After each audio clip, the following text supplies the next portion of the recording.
Hello, everyone. It's Craig here. I'm from the College of Advanced UK, and I'm here with Tim Power, our Regional Director for the Northwest and our Deputy National Director.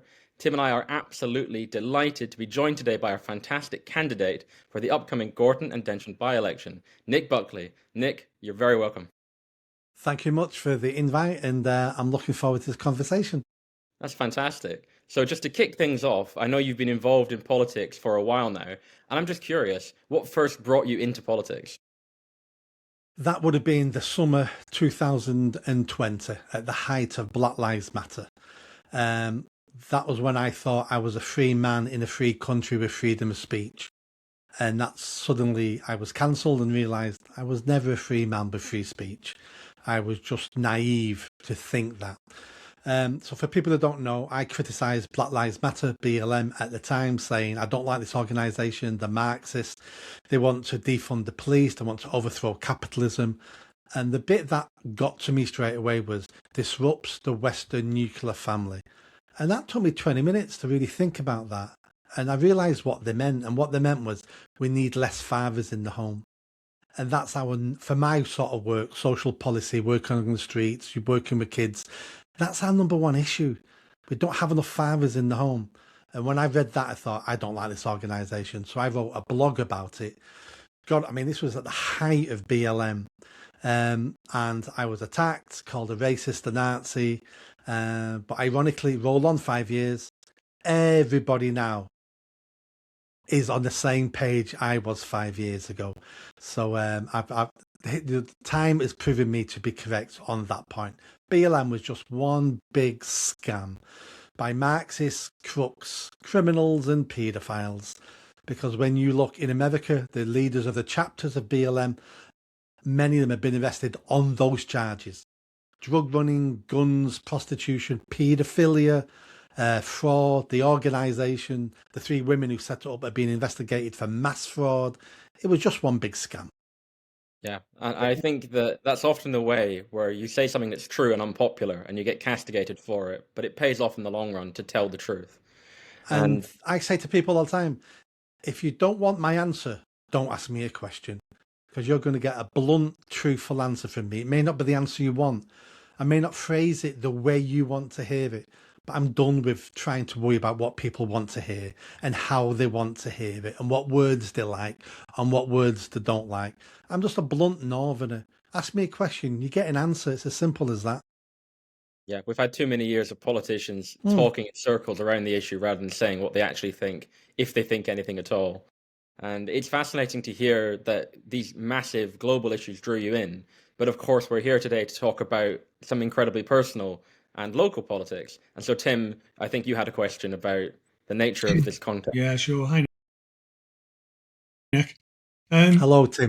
Nick, this is a common one. You're not just a visitor or a tourist in Gorton and Denton for the photo op, as a number of people certainly are. You've lived the reality of the streets in Gorton and Denton. How does it actually feel knowing you grew up in Longsight and working in the community? How does that change the way you look at problems like local crime compared to a career politician from London who's certainly not going to have any understanding of the difference between certain places like St Albans, for example? Gorton. Yeah, you don't have to live in an area to understand that people think crime is bad. We all think crime is bad.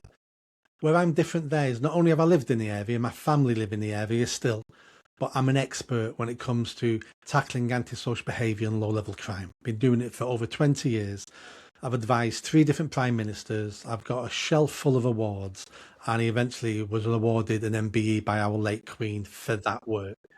So I'm an expert in this.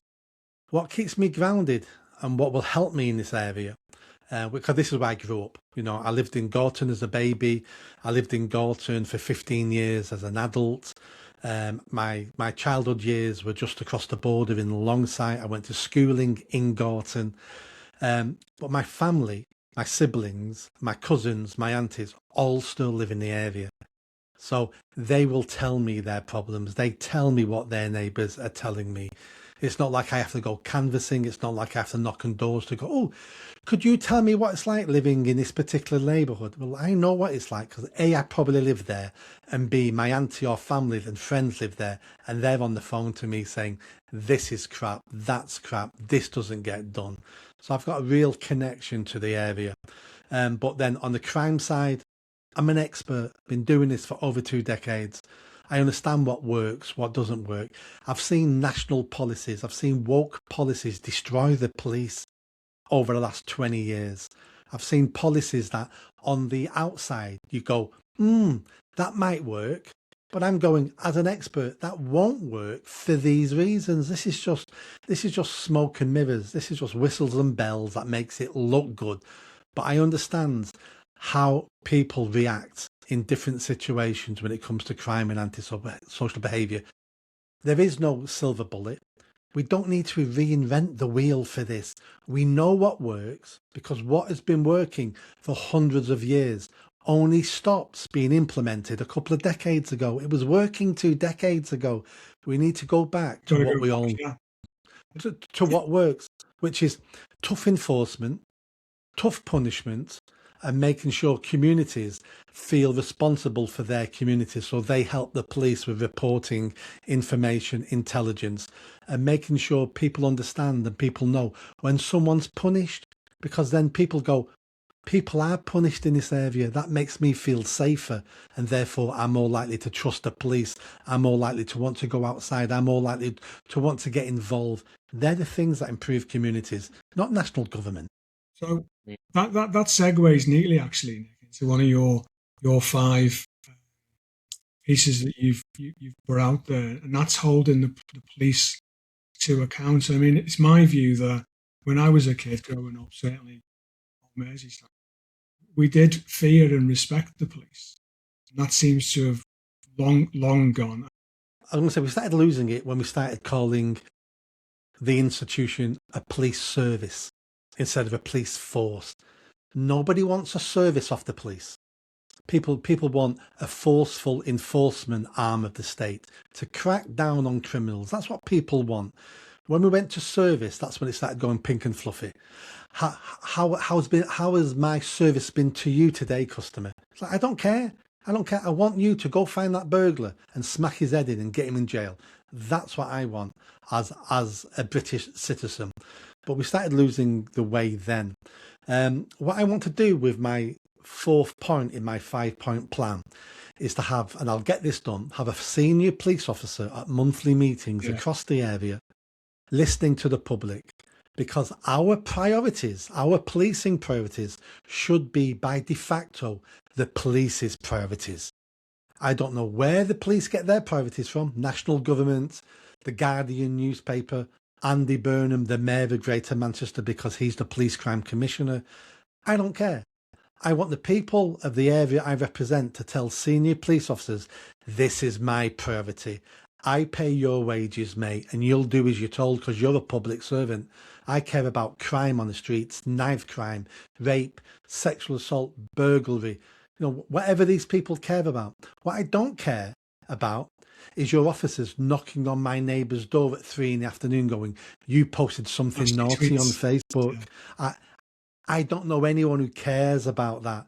And over a matter of period of time, and maybe months and years, these senior police officers at these uncomfortable meetings will go back to the chief constable and go, that's not a comfortable meeting to go to, boss, because what we think the people want or whatever we're doing in their area, they don't want it done. This is what they're telling me all the time. And it's the only response one MP has to hold the police accountable. We need to make them hear from the public, their bosses. I think it's groundbreaking, even the idea of, it shouldn't be, I know, but the idea now of actually holding people to account around the jobs that we're paying them for. It's just an interesting concept, isn't it? It used to be that, you got paid, you did a job, and you were judged on the outputs of those. And that definitely, we've lost our way in that respect. I've been promoting personal responsibility for 20, 30 years. Because I see that is the answer to many of our problems. Since the Second World War, we've slowly turned into a socialist state. where the government does everything for us. The government interferes with our life all the time. And anytime we get a problem, and we're all guilty of this, the first thing we say is, what's the government doing about this? And I'm telling you now, that's why we're in a mess we're in. The government does everything poorly. We need to accept more personal responsibility, and we need to be the captains of our own destiny. There was a time where English men and English women were the kings and queens of their castles, where now we're turning into serfs. What can a government do for us? What money will the government give me so I can have a life? We need to reject government to a certain extent and say, I don't want anything from you. In fact, I want you to leave me alone. Stop taking all that money off me, all that tax. We need to pay some tax, but we need to dramatically cut our tax bill. That will give people the incentive to look after themselves, their children, their family, their community, because they know best what they want in their life. And personal responsibility for me is that feeling that I'm the boss of me. I'm the boss of me. I may make mistakes, and of course we're all going to make mistakes, but it's better for you to make a mistake about your life than it is for the government to make a mistake about your life. Because if you make a mistake, you're in charge. You can fix that mistake. But if a government makes a mistake on your behalf, you're stuck with that. There's nothing you can do to change the government, the mistake that's now penalising you. And I use this example. We could have a pen full of sheep, and those sheep love that shepherd. They love him. They love that farmer. He looks after them. He protects them. He pays his own money to get vets to look after them. He feeds them. He takes care of them. Those sheep love that farmer. But eventually, that farmer turns up with a butchering knife and a stun gun. Just because you think the government is on your side doesn't make it so. You need to be independent. You need to have your life in your hands. You need to be responsible for you, your family, your community. We need to start rejecting this semi-socialist state that we've built up since the Second World War. Yeah, I do have a question jumping off of that, because I'm just about still a young person. I'm 30, and I know many young people. Not young anymore. Yeah, I think you're pushing the word young a lot there. The word young. Okay, fair enough. Well, certainly people younger than me who have the issue that they would love to take personal responsibility and build a life for themselves, free of their parents, indeed, not just the state, but just to be independent. But they think there's so many things standing in their way, and so it's all very well to talk about taking personal responsibility, but what do you do when the price of a house is just so far out of reach? Like, these are challenging times to even try and stand on your own 2 feet, aren't they? It has always been challenging to stand on your own 2 feet. We've got life's better now in certain aspects, and it's worse now in certain aspects. What we don't need is young people making excuses of why they're not trying. Of course, buying a house is difficult now compared to 20, 30 years ago. But other things are a lot easier, a lot simpler. You've got access to world's knowledge. You've got access to people around the world. There's many more opportunities now. There's less class-based discrimination. So many things are easier. We can all pick things that are harder now and go, that's the reason why I'm not successful. People are becoming successful all the time, and life is hard. And I've said to thousands of young people, life's hard. Life's always been hard. Life will always be hard. But that's a measure of the man. You stand back. Life will knock you down. Stand back up again. Brush yourself down. Best foot forward. Try again. Learn from your mistakes. Learn why you failed last time. Step forward again. Try. How do you think people climbed mountains, crossed oceans, discovered new lands? How did we invent technology and medicines? Do you think people went, oh, polio was really, really difficult, to solve, so I'm not going to try to solve polio? So what I don't want off people is excuses. And some of your excuses may be valid, but you know what? I'm not interested in excuses. I'm interested in you saying, I can do better. I can achieve. And it may take decades. There's always barriers. You need to be the best version of you. And it's always the people we underestimate are the people who change the world. They're the people who change the world. You've been to university, you've got a great degree. Well, that's great. But that university has just taught you how to think. So you think like everybody else now. It's the people who didn't go to university. It's the people society rejected. They're the ones who see new directions because no one else is looking there. You can achieve, you can be amazing because the English people have always been amazing, and we've changed the world. We created the modern world. Reject excuses, reject victimhood, best foot forward, and you just carry on until you reach your goal. Wow, I love that. That is inspiring, and it's the right approach, I think, because it's so easy to look at problems and then just get depressed and not try and improve yourself. But there is always something you can do to be better. So I love that Absolutely. philosophy. And let me give you a little sample of my life growing up. I stuttered up to being 13. So if I didn't know somebody, I was under pressure at school, I'm talking to an adult I didn't know, I was and I stuttered like that up to being about 13. I was the butt of every joke at school. I made fun of myself to stop the bullies making fun of me. I overcame. Now, it wasn't easy, and you know, life's hard, but life's hard. But I used to look around going, I'd rather have a stutter than be limping like, you know, a lad in my school who had one leg shorter than the other. I'd rather be stuttering than be in the bottom class at school because you're not very bright. So we've all got issues we have to overcome. We don't let them define us. It's not our fault we're born into a family where our mum and dad are crackheads. Yeah, it's a bad start in life. I was born into a poor family, a loving family. I was lucky with that. It doesn't define you. It just makes life a little bit harder. And it means you've got to run that little bit faster. But you can get over it and you can run faster and you can achieve. You've chosen to stand for Advance UK. What is it about Ben and the party's common sense ideas finally offers a home to millions of people who feel abandoned by stereotypical Labour and Tories, the Greens? They all seem to be the same. Well, I never had any intentions ever of joining Tories, Labour, Greens, Lib Dems. I've always held them in contempt because I've looked at what they've done to the country and I realised they're just career politicians. This is a job for them. And you can't change the country when it's just your job, because having a job means you're being told what to do and say. That's a definition of a job. I know that because I've had jobs and I've done and said things that I didn't necessarily believe in because it was my job to push those things.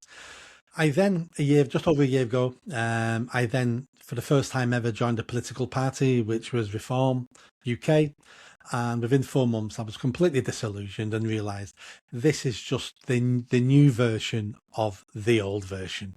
So after 4 months, I left there disillusioned. And then Ben set Advance up. I didn't know Ben before that. I'd never spoken to the man. And people were saying, you need to check out Advance UK. So I had a look and went, yeah, but I was really disillusioned with Reform and thought, I'm not going. Do I want to join another party? Do I want to be one of those people that every month they've joined another party because they've fallen out with the other party? So I thought, do you know what? I'll speak to Ben Habib. So I invited him onto my podcast and we had a 1 hour discussion about my 5 priorities. These are the 5 things that I've drawn a line in the sand with. These are the things I want. Everything else I can negotiate. I'll accept policies I don't like because I've got policies I do like.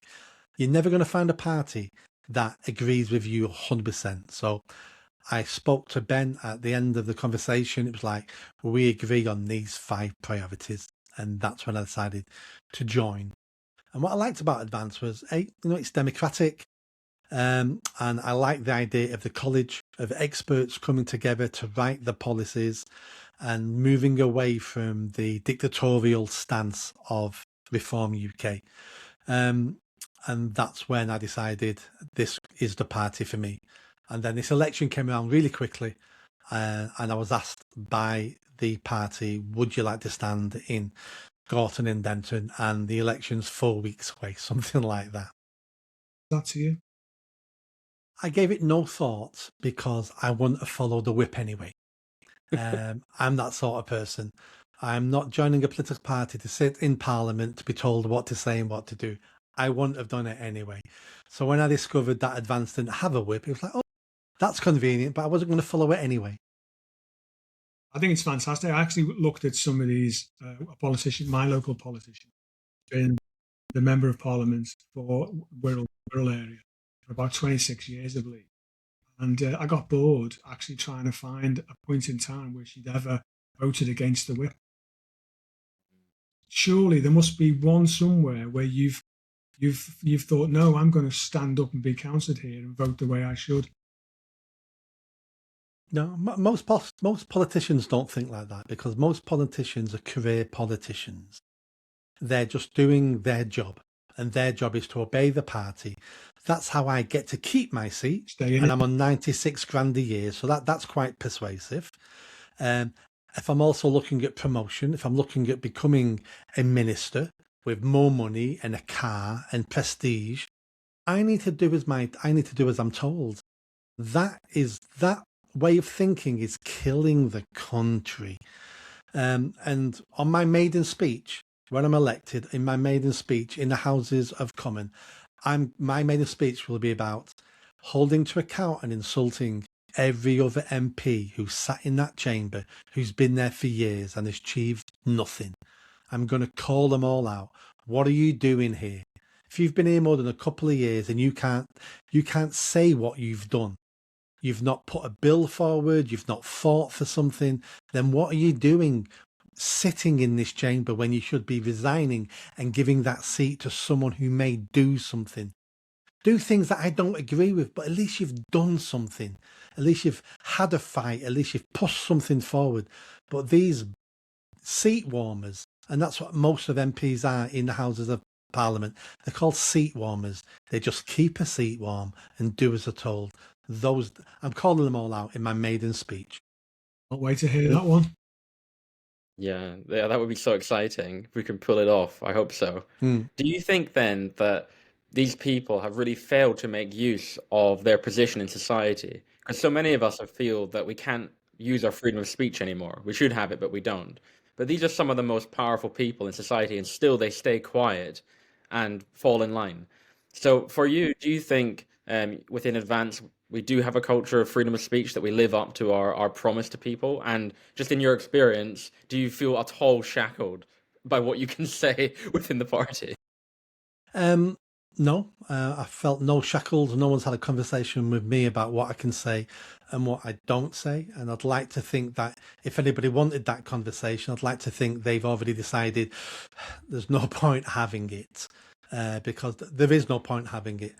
I didn't fight for my freedom of speech fighting BLM, being sacked from the charity I founded, being called a racist, a Nazi, a fascist, and having to fight back and put my life on the line to clear my name and to get my job back at the charity, just to then go quiet and put my tail between my legs and learn the lesson that I'll keep my mouth shut.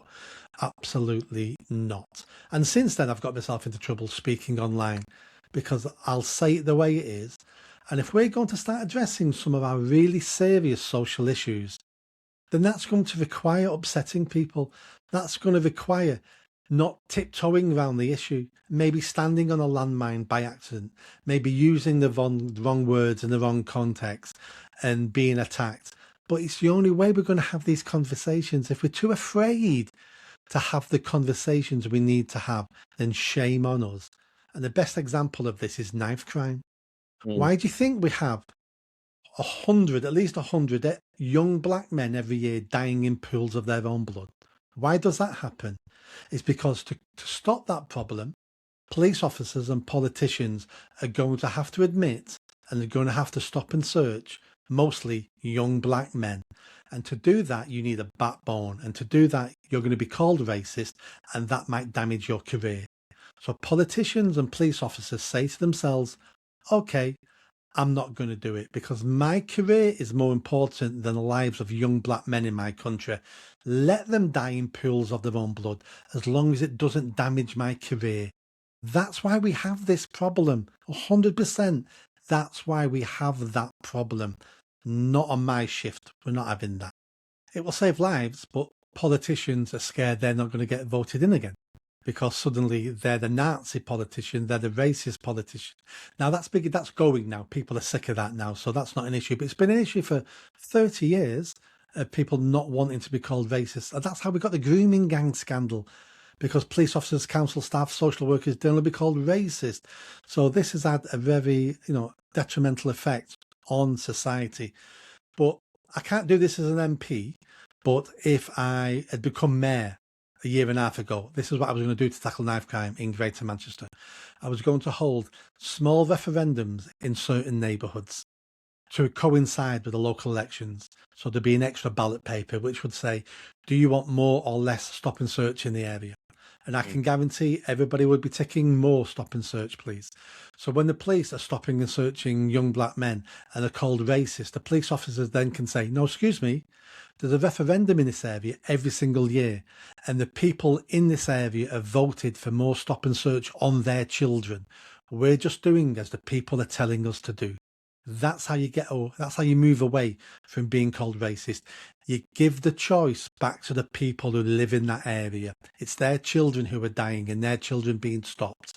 And if a certain neighbourhood votes, no, we don't want any more stop and search, so be it. But when your son dies in pools of their own blood, don't be crying on TV saying, why aren't the police doing anything about it? Why did my MP not? Well, you voted, your neighbourhood voted for less stop and search. I don't know any parent who will vote for less stop and search. We take the politics and we take the race baiting out of it. That's what I'd be doing. So, Nick, do you think we need more local scale direct democracy and respect for local democracy across the country? Because I note that it's very often the people who have voted at the national scale against something who are then made to suffer it. So if we think about where illegal immigrants have been stored, for example, it's often in towns where at the local scale there's huge opposition, like in Epping, and their demands and their interests are completely ignored. Meanwhile, you have areas which are never going to see an illegal immigrant because it's an affluent area who have voted for it. And it's just completely the wrong way around. So do you think that in general, there should be more accountability where what people vote for is reflected at the local level? Absolutely, but that's what MPs and local councillors should be doing. So it's not like this is a brand new idea and wouldn't that be great? That's how it's supposed to work now. It just doesn't work like that because of career politicians, because of the political whip side of things, and because sometimes you don't see the consequences to your actions while you're voting. A good example would be Altrincham in Hale, which is the most affluent area in Greater Manchester. That's where the Green candidate comes from. She's going to represent Gorton and she lives next to millionaire footballers. But they've got a big migrant hotel in Altrincham now. And Altrincham has 3 Green local councillors. So I say to people in Altrincham, you've got this migrant hotel because your 3 councillors are pro-migration. So why wouldn't the government put a hotel in the middle of where you live? Because you vote Green. You must want this. The people don't want it there, and those Green councillors will not be getting voted in again in the next election. I can guarantee that. But your actions have consequences. Who you vote for have consequences. And we need to start joining that up, especially on the local level, because local people normally blame national government for all their problems. It's like your local council has more control over you in your life than the national government does. It's the councillors who are spending billions. It's the council who are ruining your hospitals, your roads, your schooling. It's local councillors, and they're the elections you don't even turn up to vote for. We're probably doing a mass education campaign to get people to understand how politics works in this country, because most people don't know. And that's been done on purpose. That's been done on purpose to make sure more and more people leave the political side of life, because politicians always see the voter as a problem. And if you opt out of voting, you're no longer a problem. What are the kind of opportunities for young people in Gorton and Denton? And how as a parliamentary person would you be able to improve it to give people that sort of focus and aspiration? Because I think with young people, aspiration seems to be a lost word for them. Good question. As an MP, there's very little I can do on that and promise on that, apart from being an advocate, apart from saying this is what we need. I can push it in Parliament, I can vote the right way, but as an MP, I have no powers to change that, because most of that power lies with the council. What I can do is hold the council to account. Hence, one of my, I think it's number 3 in my 5-point plan, is about the local council. I'm going to create a waste and incompetence hotline where people who work in the council mainly, and there's lots of decent people working in councils, of course there is, it's not their fault, the structure just doesn't work and it's a political organisation. They can report to me anonymously and give me information about waste and incompetence, and with that I can then embarrass the council with the national press. And if we embarrass the councils enough, they may start changing.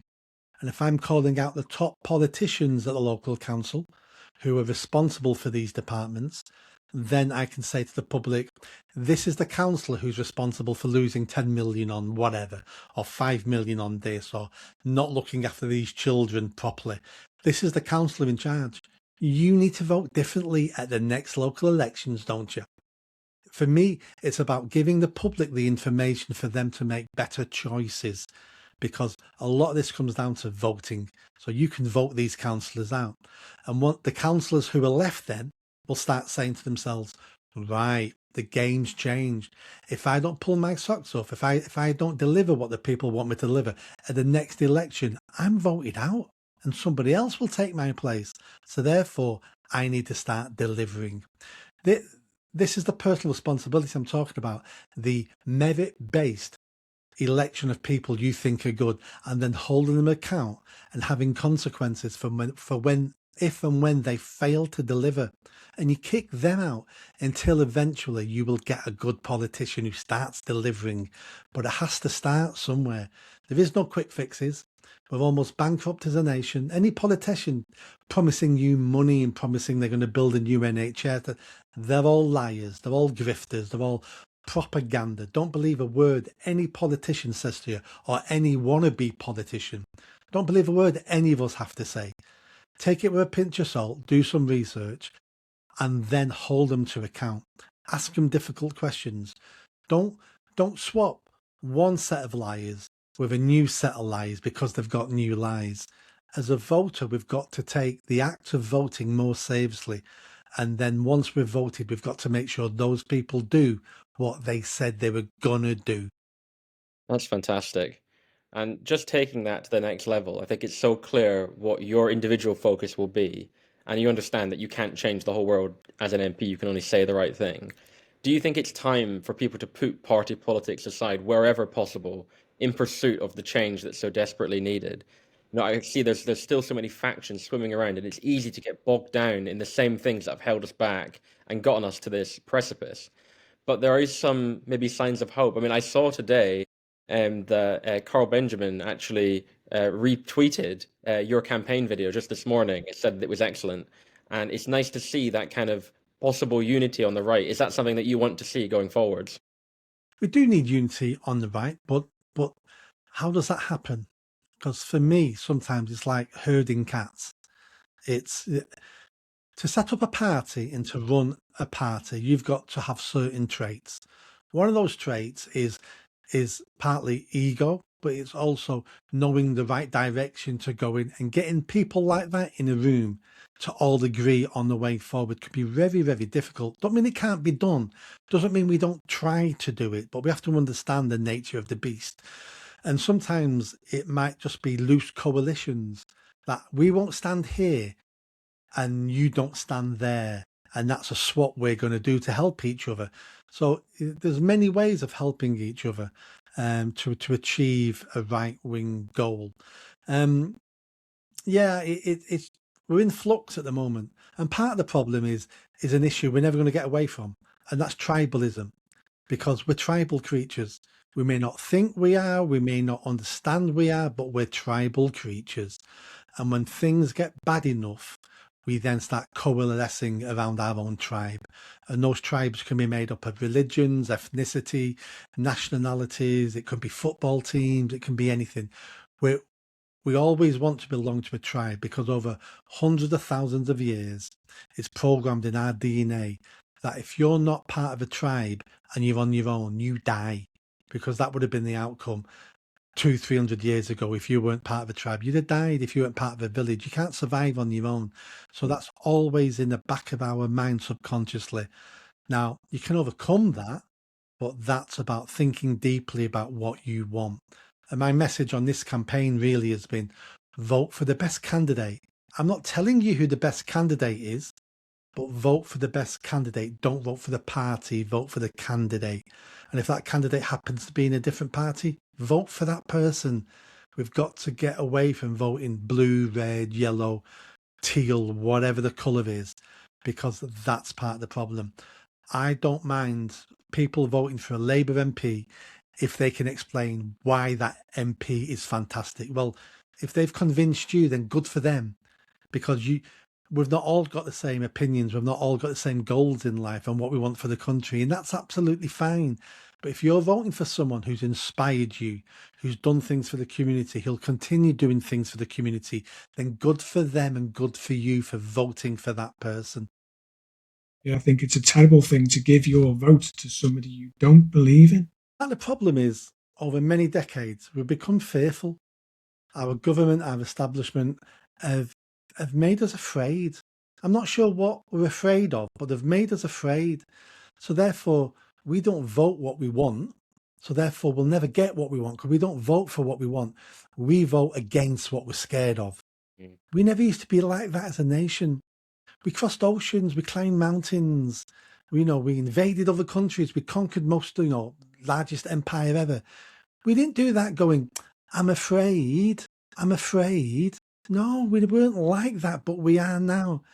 This establishment, it's easy to control fearful people, because what you do is you give them an enemy, and you say to the people, I'm here to protect you from them. So therefore you need to vote for me. And that's how we've been controlled now for many, many, many decades. And it doesn't work on me. I tell people, vote for the future you want to see. Because if you don't vote for the future you want to see, how are we ever going to get that future? We're stuck in this negative cycle of voting against what you don't want. Well, that doesn't lead to what you do want.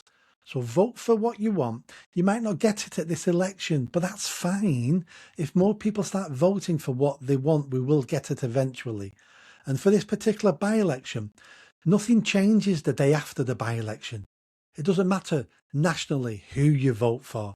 Labour will still have a supermajority. The Greens might have 5 MPs instead of 4. Reform might have 9 MPs instead of 8.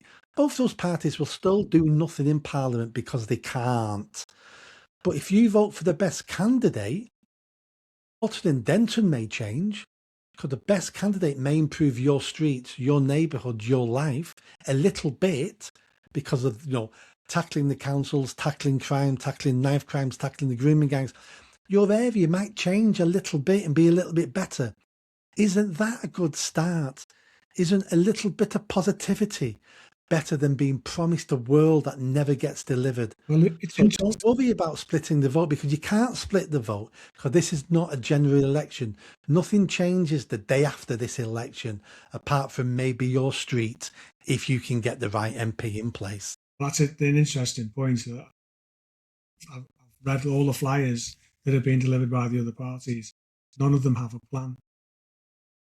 They just want your vote, and then they're off to Parliament. You're the only candidate that I've seen that has a plan to enact change in Gorton and Denton that improves the lives of its residents. So yeah, exactly. I'm the only one with a local manifesto. Everybody else is talking about national policy. Reform are talking about this will bring down Keir Starmer. No, it won't. Keir Starmer's a dead man walking anyway. This is always lose by-elections, so it doesn't bring anyone down. The Greens are talking about we're going to implement a wealth tax to fund the NHS. Not with 5 MPs, you're not, love. No, you're not.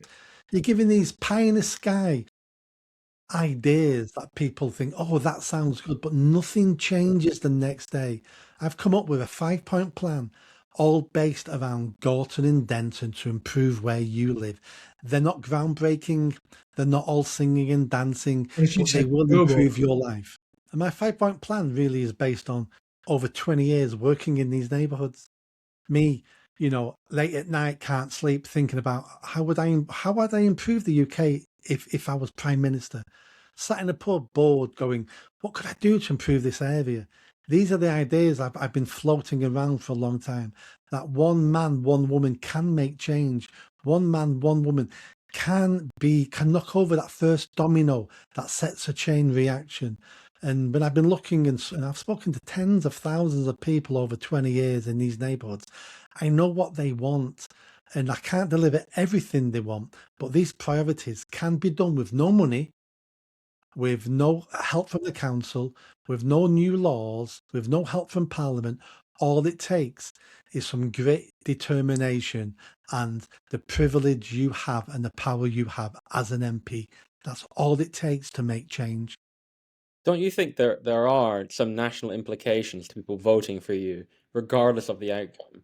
Every single person that votes for you, it increases the vote share representing something that's genuinely anti-establishment, decreases the weight of argument that we shouldn't do this elsewhere, right? So that chain reaction you talked about, it goes beyond this one election, right? To everywhere else where an anti-establishment candidate who's promising genuine change stands, the more people that vote for them, the more and more likely it seems that they can win. And eventually that whole establishment idea that you shouldn't vote for what you want will crumble. Yeah, I mean, that's a great point. But trying to explain that on a doorstep to someone who says they don't know who they're going to vote for is like way over their head. I think Chairman Mao, a journey of 1,000 miles has to start with the first step. I don't normally quote communists, but I like that one. But that's what we're trying to do here now. You know, it's the first step. The first victory leads to a second victory. It has to start somewhere. You know, the biggest problems in the world, you know, the first step is saying to yourself, we're going to tackle that. That's the first step. So sometimes we look at problems, we think they're too big to tackle. They're not. Break it down into mini sizable bites, and you tackle them one at a time. You knock them off, you knock them down, you overcome them, and then you move on to the next one. So me being elected will hopefully, you know, if I'm elected and I'm an honourable person and I do what I'm going to say I'm going to do, that's all taken into account. That then could change British politics. Other people could be going, well, I'm going to stand and do that. Other people across the country will say to their MPs, if Nick Buckley can do some of these things, what are you doing? Why don't you get off your backside and do some of this stuff? Because Nick Buckley said you don't need anything special to do it, and he's done it. So you do it. And suddenly this sort of thing can be, you know, can spread like a wildfire, where the general public starts saying to their MPs, I've just found out you can do stuff. Because it's happened in Gorton and Denton. I demand you start doing stuff, because you're not getting voted in again in the next election, mate, unless you start doing some stuff. And let's put the power back into the hands of the people.